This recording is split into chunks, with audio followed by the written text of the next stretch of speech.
Yeah, personally, I do think it matters, and also for both genders. I think I think body count does matter for both. Would you say that it's like the same number for both genders, or? No, I think no, not exactly the same. Oh, not exactly the same, but like, I do think it's hypocritical for guys to like shame women for having a high body count if they think they can also have a high body count. Like they expect women to have a low body count when they themselves don't have one. Like, I think that's very hypocritical. Want me to go? Mm-hmm. Okay. Yeah, I agree that body count definitely matters for both men and women. It absolutely matters because it affects your ability to pair bond and have long-term relationships. As someone with a 0 body count, I would be entitled to expect that out of a partner, but I don't. I definitely understand why it's more important to men, though, because of the biological differences between men and women. I think that having a high body count for a woman, it's definitely more detrimental to her ability to have a long-term relationship than it would be for a man, just because they're more able to dissociate sex from intimacy, from emotions. Now, that's a bad thing if you do dissociate those two things. Like, men absolutely shouldn't do that, but they're just more able to do that than women are, just based on our biology. But yeah, what do you say? You were gone. Oh, I don't care. Body count. Yeah, no, I picked up If on a that, guy were to but have like yeah. a 3-digit body count, I definitely would think that's a red flag. I would not Yeah, date I a guy. agree. 300 is excessive. If they're- for a man. Not Yeah, even I don't- 300. Yeah, Just like that's kind of crazy. that's insane. Even 2 digits. 2 digits is like. Yeah, even that it's a lot. It's like above average. Yeah. I don't think I answered your question. You asked, like, do you think, like, or I think, no, like, oh, sorry, what's your, like, your friend?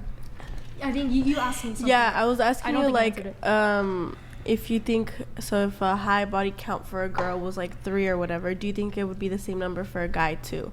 And I know in my specific case, I've only been with one dude. Yeah. So, like, I'm not gonna, like, reject a guy for having, like, 2 body counts simply because it's more than mine. I think it depends, like, has he slept with multiple women because he's dated that many women? I can get by that to a certain extent, but if he's just hooked up with multiple women, then I wouldn't go for someone like that. Like, if he's just doing it. I would not date a girl who has a high body count. What do you say is high? I mean, depends on the age, but I mean, definitely over 10 is high. I'm pretty sure I looked Preferably- into this. The average for women is like lifetime.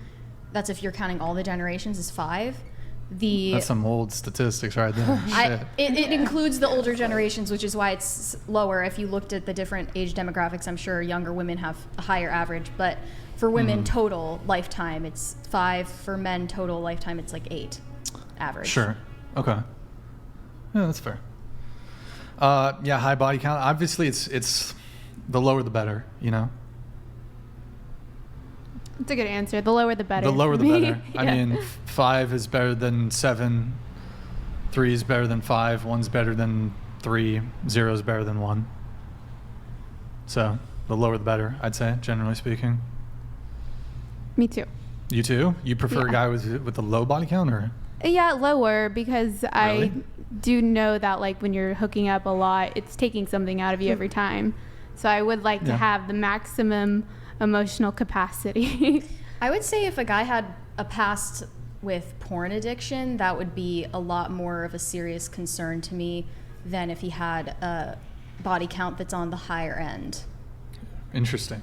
That is interesting. Because at least if he was hooking up with women, he has to still like reckon with them as a human being and interact with them, and at least it proves that he had the ability to make women like him even for a limited temporary period of time. Well, I think like socializing and going out is It's good part of it, because yeah. you have to do that. But when it comes to hooking are up, bad. like if you're horny, I would say go masturbate, and that's going to be better for you. Spend more time with I yourself and disagree. not just hook up with a random person because you're horny.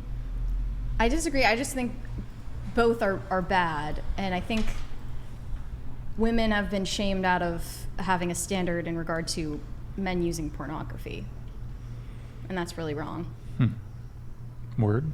Like, oh, if you're not okay with your boyfriend or husband watching pornography, you must be insecure. Like, I've seen that so much, and they direct it at men when they prefer a woman with a lower body count. No, I would not be okay. Like, if we watched porn together, that's fine with me if we watch porn together. But if Well, he's in obviously the it's okay other with you. You room, make porn. if he's so- in the other room watching porn, though, I would think A lot that's of like the we're not men- healthy in but our a lot relationship. of the men that are your paying customers are the guy who is in a relationship who is watching porn in another room. How do you know that? A lot of them are probably single as well, but just like looking at the numbers, like that's definitely true for a big portion of the men who give you money on OnlyFans. They're the guy in a relationship who is retreating to pornography instead of having to deal with real intimacy. And I think that is destructive, extremely destructive to relationships. But Okay, porn bad. I don't think you guys are going to come to an agreement on that, but we get it. Porn bad. We need to wrap up here.